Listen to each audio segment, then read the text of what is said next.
What's up, everybody? Paul Hickey here. Welcome to Sports Card Strategy Show, episode 54. I'm excited to be here with you guys. Let's talk sports card strategy. We are live on a Tuesday, November 1st morning at 8:05 a.m. Eastern Time. Thank you for those of you joining us. I am in Valencia, Spain, after traveling to London in the UK for the London Card Show and for the Jags and Broncos game. And I'm excited to talk to you guys today about the London Card Show recap. And we're going to do our typical L of the week, W of the week, buy, sell, and some nooffseason.com updates. So thanks in advance to those of you joining us. I've got some B-roll from the London Card Show that I've got queued up here. But first, I have a very important question for you. Why vault your cards with the original marketplace? Because the eBay vault isn't just a way to protect what you collect. It's a new way to trade. Not only have your cards never been safer thanks to our secure, climate-controlled facility, but you're also locking in real savings. You pay no sales tax when you ship to or transact within the vault, and there are no storage fees for 2 years. Now just imagine everything you can do with all that money. And with the eBay Vault's seamless in-app experience, you can track, buy, and sell your cards in real time. From listing your cards in seconds with eBay Collection to tracking trends with eBay Price Guide, managing your collection is more seamless than ever before. The eBay Vault, buy, sell, secure. All right, everybody. So we're going to jump into my L of the week before we get into the London Card Show recap, which I know you're all tuned in to see today. And my L of the week is a guy that I actually saw play in London this weekend, and I have touted him for quite some time now, and that is Trevor Lawrence. So Trevor Lawrence, as you can see on my screen here, he's down quite a bit. Now, this is a card that is a 2021 Don Russ rookie patch out of, it's a rookie Phenoms jersey patch. Now, I bought this card for probably $30 last year, had it graded at PSA. It came back an 8, which is not a great grade, obviously. And I think part of the reason why this is an L of the week for me is the 8. But I only sold it for $8.50. There's only 7 bids on it. But part of this is also Trevor Lawrence's performance over the last few weeks, because if you would have sold him a few weeks ago, you could have sold him high. And I did say to sell him high a few weeks ago, but unfortunately, if you held on to him, and I wasn't able to move this card in particularly because of the 8 grade, but I did sell most of my Trevor Lawrence a few weeks ago. If you held on to him, you probably an L of the week for you as well, because he just pooped his pants against the Denver Broncos in London at a Jags home game. And I still think he's a great long-term prospect, but unfortunately, he's just not having the sophomore jump that I thought he was going to have. So my L of the week is Trevor Lawrence, unfortunately. Another potential L of the week, I did have a question come in from the audience about the 2022 Topps Formula One racing cards. If you've seen these, you know what I'm talking about. If you haven't seen these, basically this is the flagship release that came out in September. Now, what was kind of confusing about this is last year it came out in March, and it kind of went under the radar. So I don't really know exactly why it went under the radar. I think probably because it released right at the beginning of the NFL season, and even with some baseball hype and NBA hype, but a ton of NFL hype. So kind of a bogey for the Topps 2022 flagship F1 release. Also, there's no checklist announced yet, according to Cardboard Connection. That's probably the bigger L, because what I wanted to know about this release was there going to be an Enzo Fittipaldi card? That's basically what I was getting at. In this release, is Enzo Fittipaldi's F2 Future Stars card going to be in this release or not? Because he's a big deal, and these F2 cards typically are a big deal. Now, what's not a big deal are really was the 2021 version of this card. So it's a paper release. It's not Topps Chrome. But yeah, there's just not much we've learned from this release so far. It's already been out for a couple months. So I'd love to know in the comments from you all if you were able to pick this release up, if there's anything you know about it. What's your experience been with flipping these? Have you been able to sell any on the secondary market for more than you thought? Are you holding? If so, why? Because I think that the Chrome release later this year is going to be the real release to own. So anyway, that's kind of an L of the week because I'm kind of into F1, and just for that release to totally go under the radar was really weird. So I don't think it's a great release. I would avoid it personally. Now my win of the week. So that was my L of the week. Now my win of the week is a card that I've talked about on this show quite a bit over the last few weeks, because it was a card that I bought from Chase Krim of Texas Roadshow Cards at the National. And it was this gorgeous Jordan Poole rookie ticket auto out of 2019 Contenders, ball at chest premium edition. He did not think it would gem. I did. I didn't think the auto would gem, although the auto looks pretty good. The auto might have gemmed, to be honest with you. But I went ahead and had this card graded at PSA for $18. It came back at 10. So about $350 or so into the card, less than $375 into the card, 38 bids, sold for $1,425. So that's a big, big win of the week for me. Paid for, shipped, authenticated through eBay's authenticator program, and the buyer's happy. The seller, myself, is happy because I profited about $1,000 on this transaction into my bank account already. So thank you. That is what it's all about, my friends. That is what it's all about. So that's probably my biggest win of the week ever on this show. We're 54 episodes into the show, and that's probably my biggest win of the week ever. So really, really happy about that. All right. So another huge win of the week, obviously, was the London Card Show. So I want to show some B-roll from the London Card Show. I'll kind of walk you guys through it. And it was in Easter, which is a town about an hour and a half from Wembley, which is where my son and I were staying. And so it was at the Sandown Racetrack. Here's a little B-roll of the Sandown Racetrack. It was kind of cool. We all came out at different points during the show, and we could kind of sit on the bleachers of the racetrack.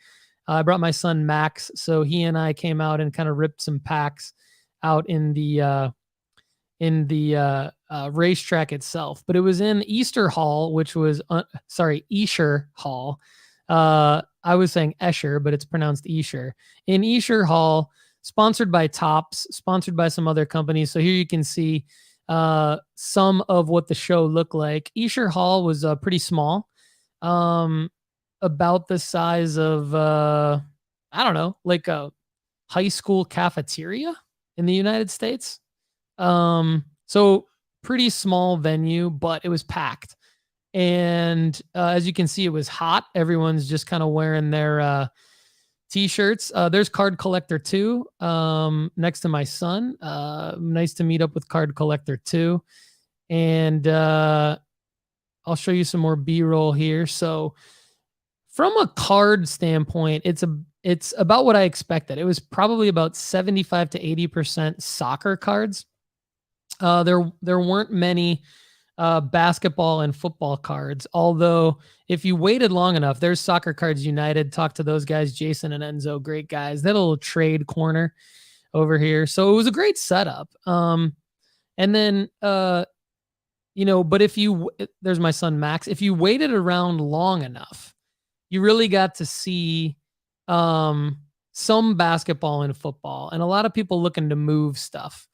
But a lot of soccer, and a lot of plays to be made. Kind of cool. There's a Tony Hawk card, Larry Bird, Charles Barkley. So you didn't really pick up a whole lot of super high-end vintage basketball, baseball, football, barely any baseball. You had some vintage soccer. You did have some ultra modern wax to open. So my son and I ripped a couple packs of wax. This is a Tmall. So apparently in China, for those of you who don't know, what they do is they order like a mini hobby box. So that was like what I was just showing there is like a mini hobby box called a Tmall. And it basically just has the hits in it.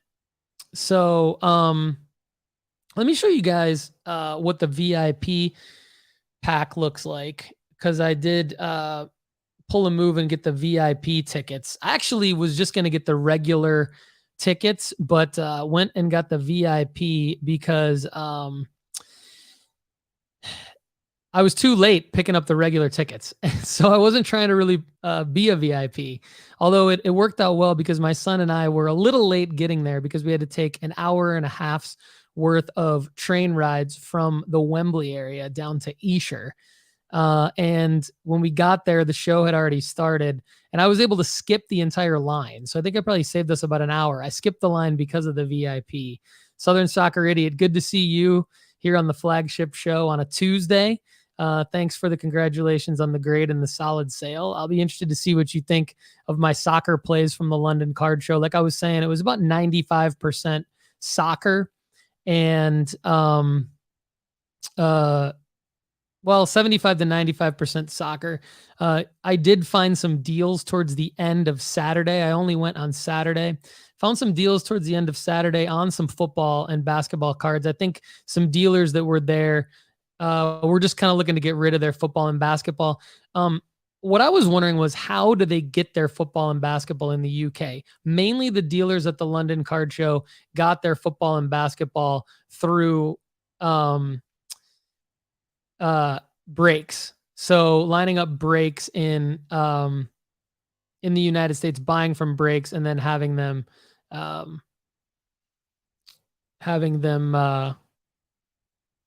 shipped from the break. So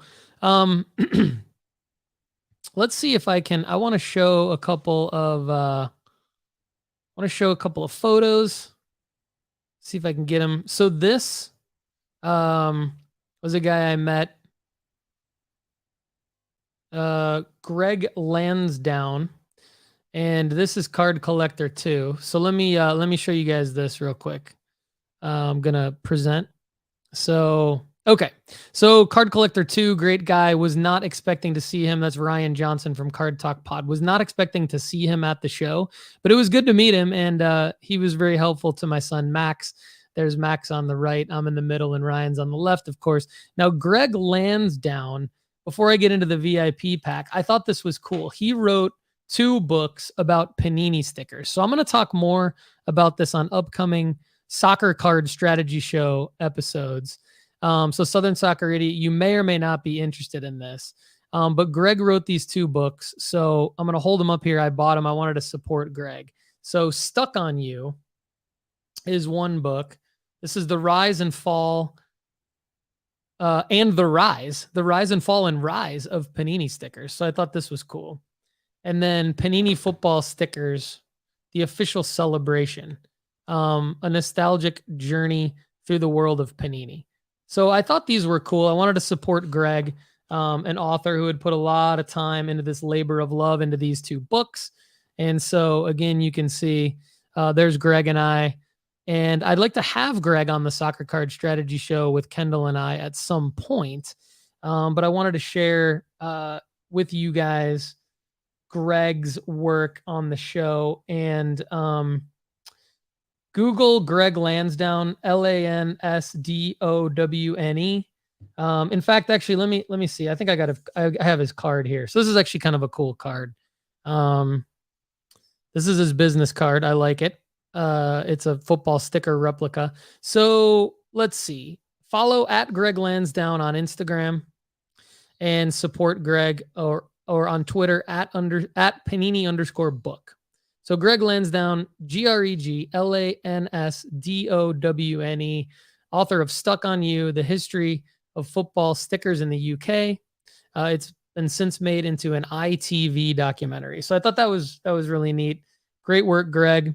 and we want to continue to support you. All right, so VIP pack. What was the London card show like, you ask?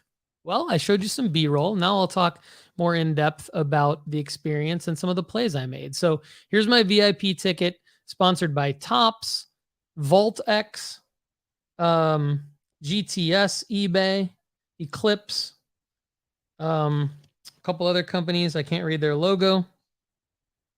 The Grading Club. Anyway, great event. My son and I were both very, very impressed with just the amount of collectors and investors in the UK.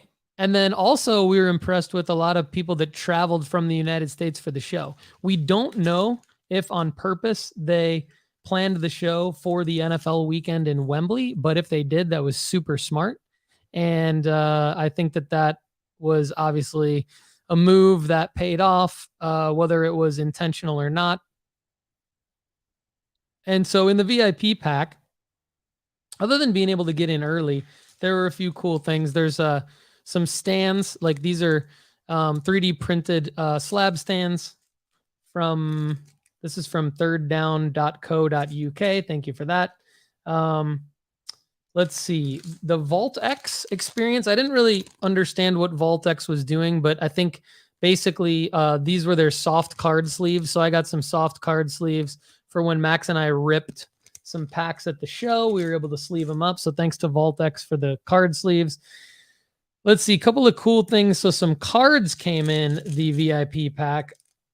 Max ripped his open, but these are from the National, I think. So I got Topps, the National packs, Jude Bellingham star rookie on the front of this one, and Spencer Torkelson rookie on the front of this one. So Topps baseball and Topps soccer, Champions League soccer, and Topps baseball. I believe these are from the National. So they're exclusive to the National. And then Garbage Pail Kids. So my son was like, what the heck are Garbage Pail Kids? I had to explain it to him. He's 13. So he did not know Garbage Pail Kids, which makes sense. If you're like me and you're in your 40s, you remember Garbage Pail Kids making fun of Cabbage Patch Kids. And he just did not understand it. So Blood Eagle, great question. Thanks for joining the show. Appreciate you chiming in here. Do you think there could be a massive surge over the years of the hobby becoming bigger or as big as it is in the States? And do you think it would be positive on the market? And he means in the UK. Yes, that's a great question. Great timing for this question. I think that what I see are a couple of different things. In the immediate level, I see great growth already. So for London to have a card show that's as well attended as any local card show in the United States, that's a big deal. And for it to be as well attended, not only from a attendee standpoint, but also from a dealer standpoint with the inventory that's there, that's a big deal. Now, there were also folks that traveled out. Shout out to AJ and Sarah. Their company traveled out from Los Angeles, and we got a couple giveaways. They gave us a luggage tag, and then they also gave us some Panini Prism Soccer to rip. So we didn't really get anything good in the Panini Prism Soccer. But the fact that we had people like AJ and Sarah coming out from Los Angeles, you got Jason and Enzo from Soccer Cards United coming over from Ireland. You got a ton of other people coming from the U.S. You got Card Collector 2, Tyler from 1:37 p.m. and Card Talk. He was there. I talked to him for a while. You got these people traveling over, myself, for the show. Immediate growth. You've got a lot of dealers at the show that were participating in breaks in the U.S. so that they could get inventory for the show. You got dealers over there that are doing an amazing job collecting soccer and dealing soccer. And then I think that the other thing is I wanted to understand from a macro perspective, which does affect cards down the line, to anticipate future growth. I wanted to try to understand the NFL situation there. How popular has the NFL become in London, specifically in the UK? And a couple of different things. In the last 10 years since the NFL started playing their London games, basically the Jaguars have become very popular there. Other teams have grown slower. I would say there's still a ton of room for growth, and super smart move by the Jaguars making Wembley their home field, because they now have a pretty strong international fan base. You've got Duval being chanted over there consistently. And so I think that the growth of American football as an international sport will continue to happen over in the UK specifically. And this will have a very positive impact on the sports card market. I see the two not necessarily going hand in hand. I think they're going to, cards are going to continue to accelerate as they have. And I saw that firsthand at the London Card Show. But then in the long term, the NFL is not going to stop. There's only going to be more and more London games, international games. There's a game in Munich in a couple of weeks with Tom Brady and Geno Smith facing off, I believe. And so I never thought I'd say those words. Yes, Tom Brady and Geno Smith facing off in Munich. And so it's going to continue to grow internationally in different countries. And I'm not sure what role Fanatics is going to play directly in that, but I'd imagine that Fanatics coming in is only going to help the distribution of cards, American cards, into the UK and European market. Right now, like I said, the distribution is basically through UK dealers participating in American breaks, and then having all of their cards shipped over all at once. But they have to spend a lot of money in breaks for it to make sense to have it all shipped over, which is kind of unfortunate for them in terms of a profit margin standpoint. But yes, great question, Blood Eagle. I only see it continuing to grow, and I think it's going to be great for everyone. So, all right, I'm excited to talk about, let me know if you have any other questions, by the way. So I've talked about overview of the London Card Show, VIP, people I met. Let's talk about some plays I made. Okay, I wanted Gavi. I wanted some Gavi cards. I needed to make some Gavi plays. I've talked about him a lot. And for those of you who don't know, he's the 18-year-old star midfielder on FC Barcelona and for Spain national team. He doesn't have any autos yet, and his rookie cards were in Topps and Topps Chrome, Topps Merlin, etc. 2021, 2022. So I was able to find a dealer that had about 7 or 8 of these. This is just the base Topps Chrome Gavi. Nothing special about it. But I went through about 7 or 8 of his cards, and I found 4 of them that I believe can gem. So I'm showing you the 4, and you see he had them for £10 each. So there's the conversion rate, obviously. So these are priced at about $12.50 each, which is way too high. So I ended up getting all 4 of them for £20, which ended up being about $6 or $7 a piece, which I think is about what I would have paid for them if I would have had to order them on eBay and then have them shipped. So including the shipping, they probably would have been about $7 or $8 each. So I think I got 4 of them for a pretty good price, and I'm excited to have these graded at PSA. So that's the play. And if they gem, which I think they will, then there should be some profit in here for me. I did make another soccer play because I really, really love Gavi and Pedri. I picked up 2 more Pedri cards. One of them was actually from the same dealer later on in the day, an Obsidian Volcanic Auto. So this is in the Spanish national kit. It has a 180-pound sticker on it, so that's like $200. But the most recent sale of this card was actually only about $125. So I was able to get him down to $125. I think this one can gem. It's out of 149 also, which is a big deal. So I think this can gem, and I think it'll sell really well. I don't think I'll be able to have it graded before the World Cup ends, because my plan is to go back and send these into PSA from the States. And I don't move back to the United States until middle of December. So let's see. These 4 cards will go in a PSA bulk submission. These 4 Gavis and this Pedri auto out of 149. Pretty excited about these. Everything else, I just kind of like let things come to me. Wasn't really looking to do anything, but I was interested in a few things. I was interested in what football cards were undervalued, not necessarily because the UK dealers don't know what they're doing with football. And not necessarily because the UK dealers don't know what they're doing with basketball either, but what football and basketball cards were undervalued just for whatever reason. Maybe they just were sick of looking at them, wanted to move them. They had specifically bought them to move at this show because they knew a lot of Americans and a lot of American collectors were going to be there. And so a couple of other plays I made,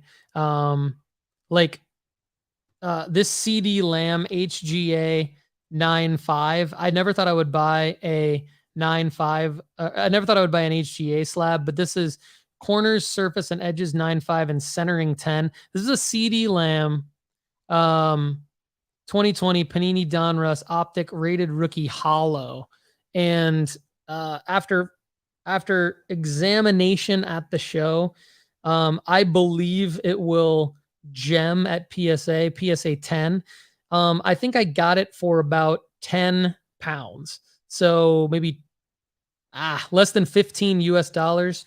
And in a PSA 10, this thing sells for, I don't remember off the top of my head, but I know it was over $50. So this CD Lamb, probably what I'll do is crack it, submit it raw with these other cards that I just showed, the Gavi and the Pedri. And so PSA won't know that it was HGA graded, and I'll get it back. Hopefully it'll be a 10. And then next August, when there's NFL hype, I'll sell it for as much as I possibly can, but it'll be more than 15 US dollars. That's for sure. All right. A couple other plays. I just found, like, these are simpler because these are Zach Wilson PSA 10s that I found. This is a blue rated rookie press proof PSA 10, and this is a gold. There it is. Gold rated rookie press proof PSA 10, blue rated rookie press proof PSA 10. The stickers say 60 on the gold and 45 on the blue. I think I got them for 50 on the gold and 30 or 35 on the blue US dollars. So this one, the gold has sold for 111, 115 US dollars recently. And this blue has sold for about 60 or 70 US dollars recently. So these are easier. These are already in PSA 10. All that needs to happen is for Zach Wilson not to shat the bed. And for him to make it another 5 or 6 weeks with some hype around him. I know he just put up some stats against the Patriots yesterday or on Sunday in week 8, but they lost. The Jets lost, but they're still in the running. So I'm actually, for the moment, a Jets supporter because of these Zach Wilson PSA 10s. I don't have to do anything with them. All I have to do is sell them in December when I get back to the United States, and hopefully there'll be some hype around Zach Wilson. So before I get into my other plays from the London Card Show, we'll check in on the comments here. Blood Eagle says, yes, dude, I really agree with everything you've just said. I think with American football getting bigger over here in the UK and with F1 only just getting started in the hobby and it being such a huge sport, and soccer being huge, can't help that it will grow fast. Really appreciate your insight. Absolutely, Blood Eagle. And I think one thing I was surprised with is there weren't a lot of huge F1 plays to be made at the London Card Show. So I think that there's F1 is big over there, but for whatever reason, there weren't a lot of F1 cards there that I saw. Some dealers had 90 to 100% F1, but there are only like 1 or 2 dealers that had that. I know Ryan, Card Collector 2, was looking for F1. I'd be curious to see if he found anything that he likes. Hopefully we'll have Ryan on the show.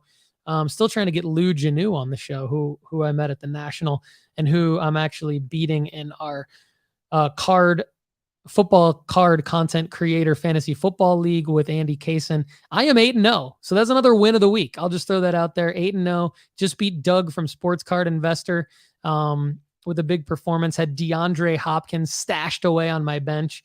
But anyway, let's get back to a couple more plays I made at the London Card Show. So I just am in love with this Cade Cunningham card. This is a red Pulsar, Donruss Optic rated rookie red Pulsar. Now this grading company is Digital Grading Company UK. And I'll throw out their website here in a second. It's www.digitalgradingco.co.uk. So digitalgradingco.co.uk. And this guy, I want to have him on the show as well because he started the grading company. He's graded about 1,000 cards. It's digital grading. And he just seemed like a great guy. He was really, really good to Max and I at the show. And check him out. But I'm in love with this card. And so what I like about this is that, he graded it a 94, which he equates to a PSA 10. I got it for 120 pounds, which is about 135, 140 US dollars.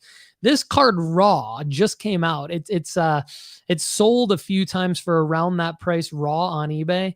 But my thought is, this will go in a PSA submission as well. I will crack this card out. It'll go in with the CD Lamb that I mentioned earlier from HGA, and it'll go in with some cards that Max got at the show. It'll go in with the Pedri and the 4 Gavis. So what I'm trying to do is bulk up enough cards to get to the $18 or even $15 bulk PSA submission. And then this Cade, I'm buying Cade. I mentioned Cade on the Basketball Card Strategy show last week with Gary from Hoops and Cards. He's a guy that I am buying. And I'm really excited about this Cade card. This was another play that I think is going to pay off for me once I get it back from PSA, hopefully in the spring.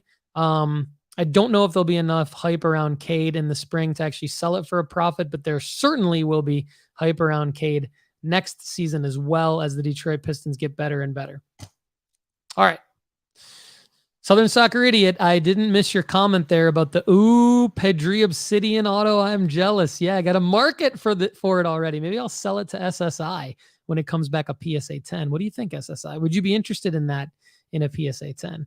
I'm jumping the gun on the PSA 10, but sure is a nice card. Okay, here's another one for you, Southern Soccer Idiot. I mentioned Digital Grading Co. UK a second ago. This is a 100. This is supposedly his only 100, and it's a Pedri Merlin refractor rookie. So it's 2020 Merlin Pedri rookie. It's a refractor. And I know you can't see this card very well on my screen. This is supposedly his only 100, and Max and I are looking at this in person, and we say that this is probably the most pristine card we've ever seen in person in our life. It is just perfectly centered. I mean, there is nothing wrong with this card. No edge issues, no corner issues, perfectly centered, and surface looks amazing. So this Pedri is a 100 from Digital Grading UK. I don't really know what that means as of yet, but trying to decide. I got it for only about 55 US dollars. So just knowing that these two cards are basically in like pristine condition, paid about the raw price for them, maybe a little bit more on the Pedri. I haven't really looked up what the raw price is on this Pedri refractor in a while, but I'm really excited to have the only 100 from Digital Grading Co. UK, and happy to support Digital Grading Co. UK, the London Card Show, and Greg Lansdowne, the author of these Panini books. Panini Football Stickers, The Official Celebration, A Nostalgic Journey Through the World of Panini, and then Stuck on You, The Rise and Fall and Rise of Panini Stickers. I plan on reading those books so that I can understand more about the history of not only Panini football stickers, but also just soccer cards in general, for the Soccer Card Strategy Show, the Sports Card Strategy Show, and NoOffseason.com. So before we wrap up Sports Card Strategy Show episode 54, I want to talk a little bit about a couple other things. So the Minnesota Card Show is a show that I've been asked to be a VIP at and promote. So the Minnesota Card Show, actually, I mentioned it on the Sports Card Strategy Show a couple months ago. And at the time I mentioned it, I think it was in June, and it was going to be at the arena, where the stadium where the Vikings play. Is it US Bank Stadium? I feel like it is. I could be wrong on that.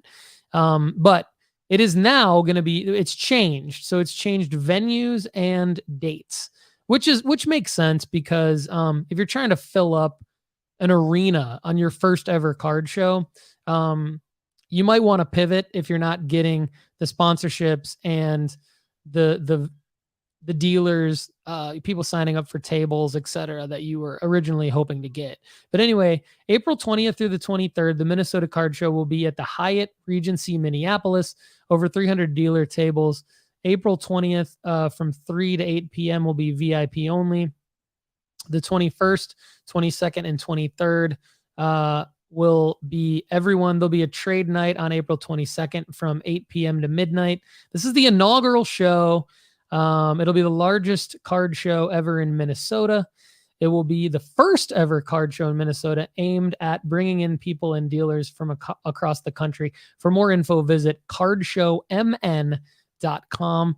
Happy to promote that card show and be there as a VIP in April. I will be back in the United States with my family in mid-December, as I mentioned, and just excited to support all that we have going on in the hobby. All right, so there is a buy of the week for me. I do have a buy of the week.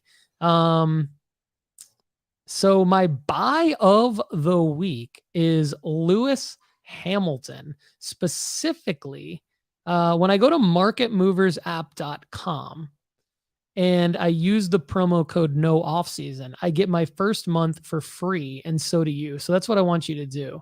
And when I go to movements and then type in Lewis Hamilton and then sort price change, I see that his 2020 Topps Chrome F1 Sapphire Edition base PSA 10, a card that I was not high on last year, a card that I was telling everybody not to buy earlier in 2022, now is a buy for me. Why? Because you got to watch the trends. It's down 42%. You can get it for only $510. And you can make, it was an $879 card 14 days ago. So you can make quite a bit of money on this card. And it's only a pop $498. So there's not that many more likely to grade. You can see what's cool about market movers is you can see the population growth. So see here, like back when Topps Chrome Sapphire first came out, there obviously weren't that many graded. But I mean, actually, let's look at this. You can go all data, population growth. So from the time that Topps Chrome Sapphire came out in 2021, 2020 Topps Chrome Sapphire came out in 2021, started being graded in June that year. You had pop count under 100 all the way for the first 3 months. Then it goes from 100 to still under 300 all the way to March of 2022. Now, from March of 2022 all the way till now, which we're November 1st, it's still under 500. So this pop count of this card has not spiked. And that's what I like about this. I really don't think you're going to see a big spike on this pop count. So for it to be under 500 still and be having been graded for almost 2 years, well, a year and a half, that's a good sign. So the fact that it's down 42%, there's a projected almost $400 profit margin in it. The play would be to flip it next March when F1 has another hype spike due to the beginning of that season coming up. That's the play to me. All right, so let's talk about some sell nows. I'm stuck on Sam Ehlinger. I'd like to know what you guys think about selling Sam Ehlinger. I think that there's two thoughts to this, right? One is that he could be the Colts starter for a while, and he could actually end up being pretty good. But the other thought is that he could just be a flash in the pan, one of those guys where he gets named the starter, he starts for a few weeks. That's when you need to sell his cards. I think I'm more on that end of Sam. We've added his profile to nooffseason.com along with a bunch of other guys this week. So check that out on the football card rankings. You can get a year for free if you email me at paul@nooffseason.com. Get a year for free of the premium subscription of nooffseason.com. So you can see what I think about Sam. I'm torn. My write-up is kind of going back and forth on him. I think there's some opportunity there. You could buy and hold because he's still super cheap, but also you could just crystallize some profit from a guy that maybe you've just had sitting around for a while, maybe waiting for this moment perhaps to sell. If you have been, I would go ahead and do that. If you think that Sam could be the Colts starter for a while and you like the Colts to go to the playoffs this year with Sam as the starter, I would say, you could do worse than Sam. Another guy is Rhamondre Stevenson. So Rhamondre Stevenson's cards are up. He's been hot the last few weeks. And so I think that Rhamondre is a good sell. Why? Because he's a running back. And we talk about this all the time on the Sports Card Strategy Show, timing the market. To me, you sell running backs after big performances, especially when they've had a few in a row. Could he string more together? Absolutely. But now would be the time to crystallize some profit from your Rhamondre investments. If you've already been buying him, now would be a great time to sell. If you've had some Rhamondre sitting around for the last year, now would be an amazing time to list those and sell.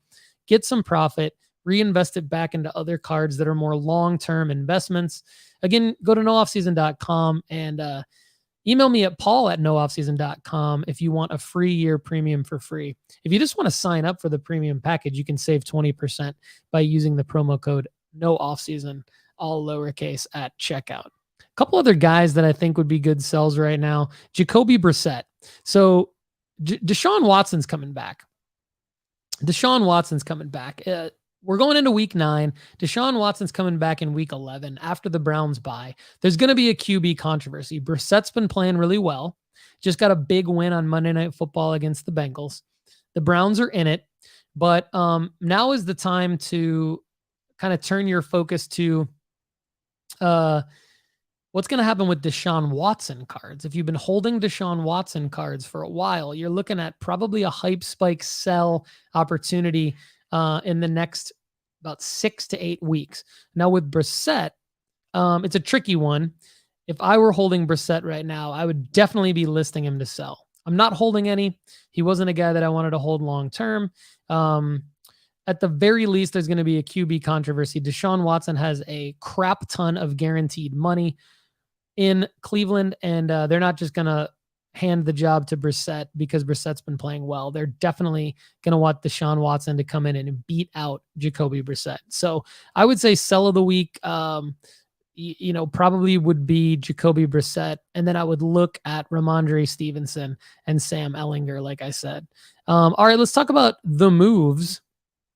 So who's been going up and who's been going down at nooffseason.com? I mentioned some of these names already, but let's just go through some of the people that I've added to nooffseason.com this week. So Geno Smith making an appearance. Kenneth Walker III making an appearance, moving up. Go check him out on the football card rankings. Micah Parsons has moved up quite a bit. One of our only defensive players, if not our only defensive player at nooffseason.com. Let us know what you think. Micah Parsons moving up quite a bit on the Sports Card Investment Report. Talked about Sam Ehlinger a minute ago. Bailey Zappi has been added. Weird that we saw Mac Jones just get his starting job back, no problem, and then beat the Jets this week. So it's really, really hard to understand what to do with Bailey Zappi cards, but there could be an opportunity there. And then on the basketball side of things, we've added 3 rookies on the basketball card side of things. So Paolo Banchero, so go check him out. Chet Holmgren, don't forget about Chet. I think now, I've said this before on the show, now is a great time to consider investing in some Chet Bowman U Autos. Go check out Chet on the site, Jade and Ivy. And Benedict Mathurin is another guy that is worthy of monitoring. So those are the guys that we've added, who's up and who's down at nooffseason.com this week. All right, everybody.